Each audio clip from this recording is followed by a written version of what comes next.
आणि म्हणून आज इथं येत असताना साहेब आपण आग्रह केला, ताई आपलंही बोलणं झालं, जयवंतराव तर ज्या ज्या वेळेस भेटायचे किंवा फोन व्हायचा म्हणायचे का थांबलाय तिथं, या इकडं.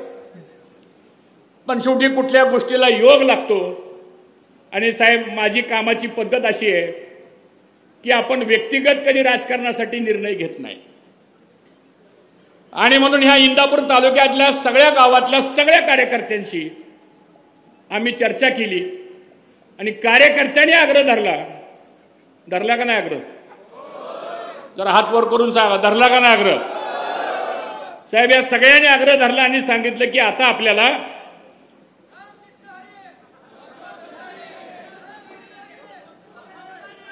तो तरी वाजली जाता, कशाला काळजी करतो. आणि म्हणून सगळ्यांनी आग्रह धरला आणि आपण साहेब या ठिकाणी निर्णय घेतला. तुम्ही आम्हाला सन्मानानं आपल्या पक्षामध्ये या ठिकाणी घेतलं. हा माझा एकट्याचा पक्ष प्रवेश नसून आपण सर्वांनी हात वर करून आम्ही राष्ट्रवादी पक्षात प्रवेश केलेला आहे, अशी संमती आपण सर्वांनी द्यावी ही मला आपल्या सर्वांना विनंती या ठिकाणी करायची. ठरलं ना आपलं? सुप्रियाताई आपण सारखं म्हणायच्या की कार्यक्रम आल्यानंतर फक्त पुरुषच असतात. मी 2 दिवसापासून आमच्या काही कार्यकर्त्याला सांगितलं की तुला जर यायचं असलं कार्यक्रमाला तर तुझ्या घरच्याला घेऊन ये. आणि मी त्यांना सांगितलं हा नेम माझ्यापासून लागोय, माझी पण पत्नी पुढे बसली सांगतो इथं. जावायला सुद्धा म्हणलं तुम्ही मुंबईवर नाही या, कारण अंकिता एकटीहून चालणार नाही, तुम्ही बी पाहिजे. ते पण आले. गमतीचा भाग सोडा, आपण महिलांना सन्मान देण्याचं काम. शेवटी 50% मतदान महिलांचं आहे आणि एका महिलेला जर निरोप दिला तर पुरुष कदाचित 10 लोकांना सांगणार नाही. पण इथं बसलेल्या आमच्या महिला भगिनी कालपासून शेजारीला फोन करतायत, उद्या जायचंय बरं का आपल्याला इंदापूरला. म्हणजे नवरात्र असताना 5वी माळ असताना सुद्धा आज आमच्या एवढ्या मोठ्या संख्येनं महिला भगिनी आल्या. एकदा टाळ्या वाजून त्यांचं सुद्धा अभिनंदन आपण करा. अरे मालिंग बस खाली, मालिंग बस. मालिंग टोंगळे माझ्या गावचा आहे, त्याला लय आनंद झालाय. आणि म्हणून आपण सर्वांनी मिळून हा निर्णय घेतलेला आहे आता. आणि साहेब हा निर्णय घेताना काय आम्हाला मिळावं म्हणून निर्णय घेतलेला नाही. कोल्हे साहेब आम्ही कधी कुठली गोष्ट आमच्या पदरात पडावी म्हणून आम्ही कधी वागलो नाही, कारण ते संस्कार नाहीत आमच्यावर. 10 वर्ष झालं मी कुठल्या संविधान पदावर नसताना सुद्धा आज एवढा मोठा जनतेचा पाठिंबा आपल्यावर का मिळतो, तर समाजामध्ये एक विश्वास लागतो आणि तो विश्वास आपण संपादन करण्याचं काम या इंदापूर तालुक्यामध्ये केलेलं आहे. आणि म्हणून साहेब मला माझ्या कार्यकर्त्यावर आणि जनतेवर मनापासूनचा अभिमान आहे. हल्लीच्या काळामध्ये मंत्रीपद, पद, कॉन्ट्रॅक्ट एवढं सगळं असताना सुद्धा माणसं जवळ थांबत नाहीत, सोडून चालली माणसं. पण आज 10 वर्ष आमच्याकडे कुठलीही सत्ता नसताना सुद्धा एवढा जनसमुदाय आपल्या बरोबर राहिलेला आहे. हा स्वाभिमानी कार्यकर्ता, स्वाभिमानी मतदार आहे, याचा आम्हा सर्वांना मनापासूनचा आनंद आहे. आणि म्हणून साहेब आता आपण आम्हाला पक्षामध्ये घेतलं. जी काय आपल्याला जबाबदारी आमच्यावर टाकायची साहेब ती टाका. पक्ष संघटनेची टाका, कार्यकर्ता म्हणून टाका, पक्ष वाढवण्याच्या संदर्भातली जबाबदारी द्या. पण दिलेली जबाबदारी हर्षवर्धन पाटील हा शब्दाचा पक्का आहे. असं आत बाहेर करणाऱ्यापैकी मी नाहीये सांगतो. जे असेल ते स्पष्टपणानं बोलायचं, कारण खोटं हे लवकर पटतं पण दीर्घकाळ टिकत नाही. सत्य कदाचित लवकर पटत नाही पण सत्य दीर्घकाळ टिकतं. ही राजकीय शिकवण आपल्याला मित्रांनो मिळालेली आहे. आणि म्हणून आपल्याला ह्या पद्धतीने पुढे आपल्याला मित्रांनो वाटचाल करायची. मला साहेब बऱ्याच लोकांनी प्रश्न विचारला, म्हणजे तुम्ही ती पक्ष का सोडला. काय लोकांनी मला सांगितलं हर्षवर्धन पाटील तुम्ही पक्ष बदलला, कारण सांगा मला. फार मीडियावाली रोज माझ्या मागे लागले. मी त्यांना एकाच वाक्यात सांगितलं की लोकशाहीमध्ये पक्षापेक्षा जनता श्रेष्ठ आहे. पक्ष कोण घडवतं, जनता घडवते. आणि ज्या ज्या वेळेस जनतेने मला आवाज दिला की भाऊ आपल्याला हे करायचंय, मी जनतेचं ऐकलं सांगतो. 95ला जनतेनं सांगितलं, मी विकास आघाडीच्या माध्यमातून तुम्ही मला उभा केलं. 99 ला जनतेनं सांगितलं, तुम्ही मला उभा केलं. 2004 ला आपण सांगितलं, मी उभा राहिलो. 9 ला उभा राहिलो, 14 ला उभा राहिलो, 19 ला आपणच सगळेजण म्हणाला आपल्याला भारतीय जनता पक्षात जायचंय. ठीक आहे म्हणलं, आपली शेवटी जनता सांगेल ते आपल्याला ऐकावं लागेल. आम्ही त्या पक्षामध्ये गेलो. आता लोकांना प्रश्न पडलाय की हिने हा पक्ष का सोडला. त्यांचे नेते देवेंद्र फडणवीस साहेबांची माझं 2 तास चर्चा झाली आणि मी त्यांना सगळं सांगितलं माझी काय अडचण आहे. त्यांनी मला सांगितलं त्यांची काय अडचण आहे. आता राजकारणामध्ये बंद दाराआड बरीच चर्चा असती. आपण संस्कृत माणसं आहोत, ती बाहेर बोलायचं नसतं. आणि मग शेवटी त्यांनी सांगितलं, शेवटी तुम्हाला तुमचा राजकीय निर्णय घ्यायचा आहे. म्हणलं साहेब, माझा व्यक्तिगत निर्णय नसून या इंदापूर तालुक्यातल्या जनतेचा आग्रह असा आहे आणि मला तो आग्रह नाकारता येणार नाही. मग त्यांनी काय पर्याय ठेवले माझ्यासमोर, हे देतो ते देतो. म्हणलं साहेब, ते देण्याच्या पलीकडे आता आमची जनता गेलेली आहे. आता ते देण्याच्या पलीकड जनता गेलेली असल्यामुळं उद्या जर मी काय एखादी गोष्ट तुम्ही सांगितलेली जर स्वीकारली तर तिथं हर्षवर्धन पाटलाचा व्यक्तिगत स्वार्थ दिसेल. मी राजकारण समाजकारण व्यक्तिगत स्वार्थ कधी करत नाही, तर जनतेच्या स्वार्थाकरता राजकारण करतो. आणि म्हणून आपण राष्ट्रवादी काँग्रेस पक्ष, पवार साहेबांच्या पक्षामध्ये आपण आज या ठिकाणी प्रवेश करण्याचा निर्णय घेतलेला आहे. साहेब, 10 वर्ष ह्या तालुक्यामध्ये खूप अन्याय झाला साहेब, सांगतो. मला जुन्या गोष्टी इथं काढायच्या नाहीत साहेब, सांगतो. पण ह्या तालुक्यामध्ये गावगावचा कार्यकर्त्याला विशेषतः मागच्या ह्या 2-3 वर्षात तर खूप त्रास झाला.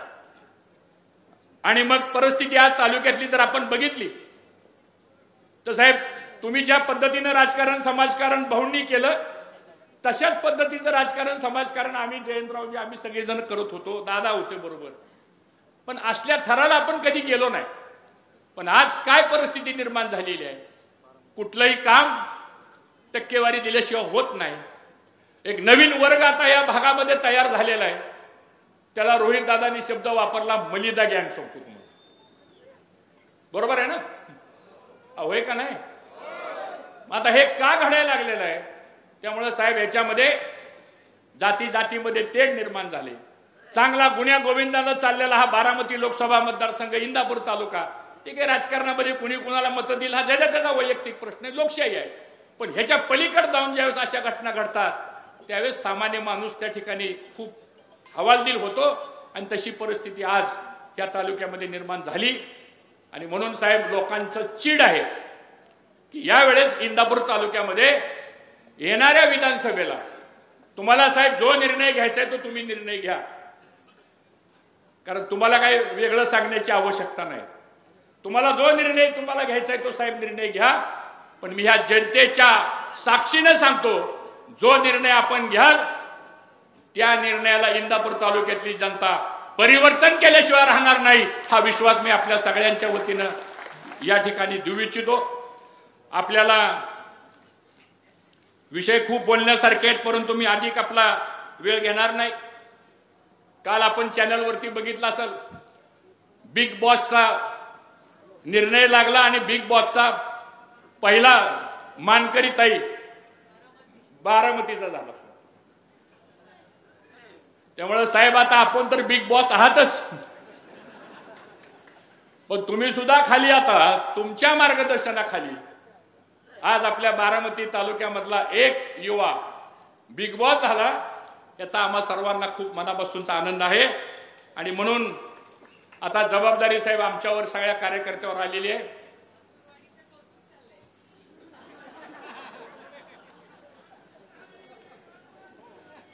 आता सुप्रियाताई, तुमची जास्त जबाबदारी आहे, कारण मी तुमच्या बारामतीचा जावई आहे. आणि मी सुद्धा काय येडा माणूस नाही. मी 32 वर्षापूर्वी ठरलं होतं बारामतीचा जावई व्हायचं. गमतीचा भाग सोडा, पण आज ताई तुम्ही काळजी करू नका. आम्हाला अभिमान आहे तुम्ही ज्या पद्धतीनं संसदेमध्ये काम करता, ज्या पद्धतीनं तुम्ही संसदेमध्ये भाषण करता. तुमचं परवा मी वक्फ बोर्डाच्या बिलाचं तुमचं भाषण मी ऐकलं टीव्हीवर. कदाचित आमच्या मुस्लिम समाजाला वक्फ बोर्डाच्या संदर्भात माहीत असेल काय ते बिल आहे, पण ज्या तडफेनं आपण ते विषय मांडला आणि तुम्ही विषय मांडला, म्हणून सरकारला वक्फ बोर्डाचं बिल हे जॉईंट पार्लमेंट कमिटीकडे पाठवावं लागलं. कदाचित तुम्ही नसता बोलला तर गोंधळामध्ये ते बिल सुद्धा पार्लमेंटमध्ये मंजूर झालं असतं. आणि म्हणून अशा पद्धतीनं ताई तुमचं काम आहे. आता तुम्ही निर्धास्त राहा. नुसतं आम्ही इंदापूर पुरतं मर्यादित नाही, बारामती लोकसभा मतदारसंघात जे काम सांगायचे आम्हाला, शिरूर तर आहे, शिरूर आहे, अंकुशरावजी आले तिथं, पुणे बिणे सगळं आपण एकत्र बघू. साहेबांना फार त्रास द्यायचा नाही. आता आपली जबाबदारी सगळ्या कार्यकर्त्यांची. कुठं अडचण आली साहेबांच्या पर्यंत आपण जाऊ. पण साहेब आता तुम्ही पण निर्धास्त राहा. आता एक नवं विकासाचं पर्व आपल्या नेतृत्वाखाली आम्ही केल्याशिवाय राहणार नाही ही खात्री आपल्याला ह्या निमित्तानं देऊ इच्छितो. साहेब इथं आलेली सगळी माणसं यांची नातीगुती माढा तालुक्यामध्ये आहेत का नाही? माढा तालुक्यामध्ये आहेत का नाहीत? शेजारी दौंड तालुक्यामध्ये बरीचशी नातीगुती आहे. माळशिरस तालुका आणि इंदापूर तालुका तर एकच आहे. शेजारी मोहोळ तालुका आहे, पलीकडे करमाळा तालुका आहे, पलीकडे बारामती तालुका आहे. तिकडे काय गरज नाही आमची म्हणा, पण का तिकडं बूथची गरज नाही, एजंटची गरज नाही.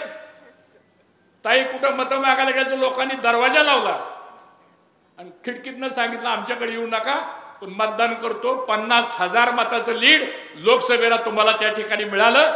याचा अर्थ असा आहे की लोकांच्या मध्ये ही गोष्ट आता निर्माण झालेली आहे. आणि म्हणून या सगळ्या गोष्टी आपण निश्चितपणानं पार पाडू.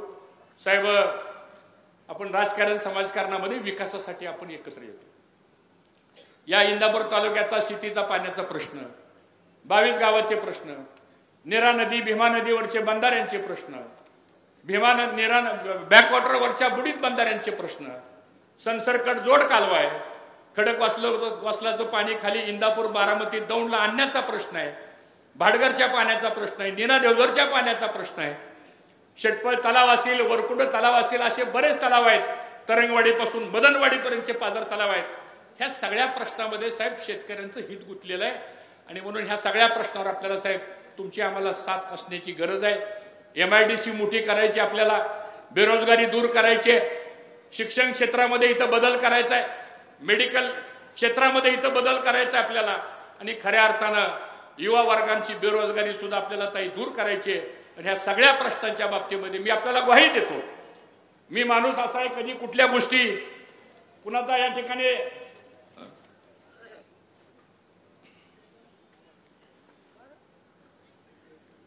आम्ही कधी द्वेष करत नाही. आलोय आपण सगळे एकत्र काम करू. माझी ताई तुम्हालाच विनंती अशी की तुमच्या लोकांनी आम्हाला सांभाळून घ्यावं. त्यामुळे अडचण येणार नाही. काय शेवटी आपल्याला काम लोकांसाठी करायचं, आपल्याला एकत्रितपणानं आपल्याला काम करायचंय. आणि म्हणून तशा पद्धतीनं आपल्याला साहेब पुढं वाटचाल करायची. साहेब साखर धंद्यामध्ये आपला गाडा अभ्यास आहे. साहेब आपण 10 वर्ष केंद्राचे सहकार मंत्री असताना मी राज्याचा सहकार मंत्री होतो. त्यामुळे पवार साहेबांचे आणि आमचे व्यक्तिगत संबंध तर पहिल्यापासून चांगले होतेच, पण कौटुंबिक संबंध सुद्धा गेल्या 6 दशकामध्ये कधी अशी कटुता राजकारणामध्ये होते इकडे तिकडे, पण कौटुंबिक संबंधामध्ये सुद्धा न कधी तेही आमच्याबद्दल बोलले नाही, आम्ही कधी त्यांच्याबद्दल बोललो नाही. दुखणं आमचं वेगळंच होतं, ते आता बाजूला गेलं. त्यामुळे आता कसलाही त्रास कुणालाच होणार नाही एवढं मात्र मला ह्या निमित्तानं सांगायचंय. आज आपण या तालुक्यामधला दूध उत्पादक शेतकरी, ऊस उत्पादक शेतकरी आणि मोठ्या प्रमाणामध्ये इथल्या आमच्या तरुणांचा शिक्षणाचा प्रश्न असेल, इथं सुद्धा engineering college, medical college, paramedical college, D pharmacy, B pharmacy ह्या सगळ्या गोष्टी आवश्यक आहेत आता. आणि म्हणून बारामतीचा विकास रोल मॉडेल जो आहे तो असा सगळ्या भागामध्ये आता आपल्याला तुमच्या मार्गदर्शनाखाली आपण नेऊ आणि खऱ्या अर्थाने एक चांगलं काम आपण ह्या माध्यमातून करू. मी दिलगिरी व्यक्त करतो जेवढी माणसं आत आहेत. मला आता चिठ्ठी आली, बाहेर 2 LED लावलेत, एवढीच गर्दी, बाहेर सुद्धा लोक उन्हात रस्त्यावर उभं राहून आपली भाषण ऐकतायत. मी त्यांचं सुद्धा मनापासून आपण टाळ्या वाजवून स्वागत करा. ते सगळे आपले कार्यकर्ते आपल्या विश्वासावर या ठिकाणी आलेले आहेत. आणि म्हणून आपण महाराष्ट्रामध्ये आपल्या पक्षाची ताकद आपण वाढवूया. आजपासून आपण सर्वजण कार्यकर्ता म्हणून कुठल्या गोष्टीची अपेक्षा न करता आपला पक्ष कसा वाढेल, आपली संघटना कशी वाढेल, आपल्या पक्षामध्ये अजून नवीन नवीन लोकांना घेऊन आपण संधी कशी देऊ शकतो आणि असलेल्या पक्षातल्याही सगळ्या लोकांना आपण कसं सामावून घेऊ शकतो ही पद्धत घेऊन आपण निश्चितपणानं पुढे जाऊ. साहेब आम्ही काम करताना कुठली पदं देताना आम्ही कधी कुठल्या एका समाजाचा विचार करत नाही साहेब. आज आमच्याकडे माळी समाज असला आम्ही त्याला पदाधिकारी करतो, आमच्याकडे धनगर समाज असला आम्ही त्याला पदाधिकारी करतो. इथं साहेब मागं बसले आमच्या सायरा पठाण आहे तिथं उभा राहता साहेब. ही पहिली महिला नगराध्यक्ष ओपनची जागा असताना त्यांना आम्ही नगराध्यक्ष केलं. इथं भिगवण गावचे आमच्या सरपंच आल्या, तिन्ही समाजाच्या आहेत, शिकलेली महिला आहे. भिगवण सारखं मोठं गाव साहेब, तिथं त्यांना आम्ही सरपंच. अशी किती उदाहरण आहे. त्याचं कारण असं आहे साहेब की आपण कधी जातपात बघत नाही, सगळ्या जाती धर्मांना घेऊन जाण्याचं काम आपण करतो. एवढंच मला या ठिकाणी सांगायचंय. आज वेळ खूप झालेला आहे, थोडा जास्त वेळ आपला घेतला. आमचं भाषण रोजच ही माणसं ऐकतायत. मी पुढचं वाक्य काय बोलणार आहे हे त्यांना पाठ झालेलं असल्यामुळं मी काय आता आपला अधिक वेळ घेणार नाही. आणि आपल्या सगळ्यांच्या वतीनं पुन्हा एकदा पवार साहेबांचं मी मनापासून अभिनंदन करतो. दादा आपण सर्वजण आलात आणि आम्हा सर्वांना आपण पक्षामध्ये प्रवेश दिला याबद्दल कृतज्ञ व्यक्त करून आपल्या सगळ्याचा अंतःकरणापासून आभार मानतो. आपणही आला आपलंही आभार मानतो आणि थांबतो. जय हिंद, जय महाराष्ट्र.